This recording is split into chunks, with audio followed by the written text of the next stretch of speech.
Vaccination has been recommended for decades as the best way to protect yourself against flu, but it's no silver bullet.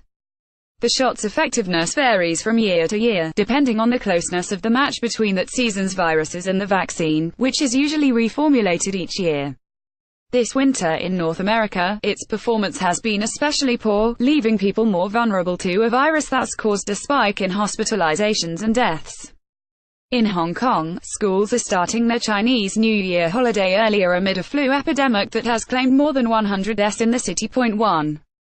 How effective is this year's flu shot?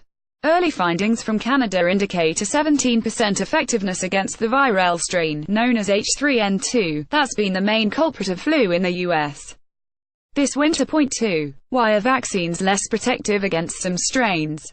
One reason has to do with the most common way flu shots are made. They typically contain killed or inactivated flu viruses that are grown in chicken eggs.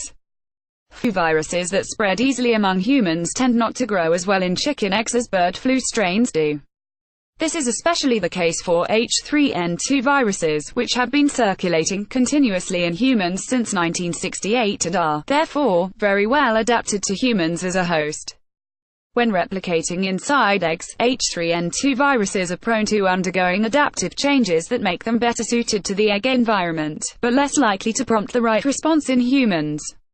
A mutation in the H3N2 strain meant most people receiving the egg-grown vaccine didn't have immunity against H3N2 viruses that circulated last year, leaving the vaccine with only about 30% effectiveness in the US. According to preliminary results from Australia, the flu shot was only about 10% effective against H3N2 there during the last winter in the Southern Hemisphere. 3.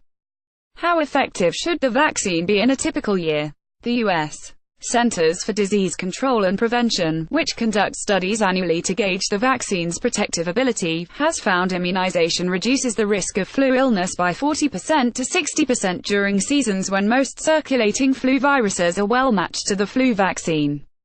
Older people with weaker immune systems often have a lower protective immune response after flu vaccination compared to younger, healthier people. 4.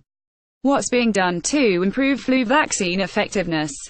Some pharmaceutical companies are producing flu vaccine virus in mammalian cells to avoid the egg adaptation problem, and to facilitate a faster response in case of a pandemic.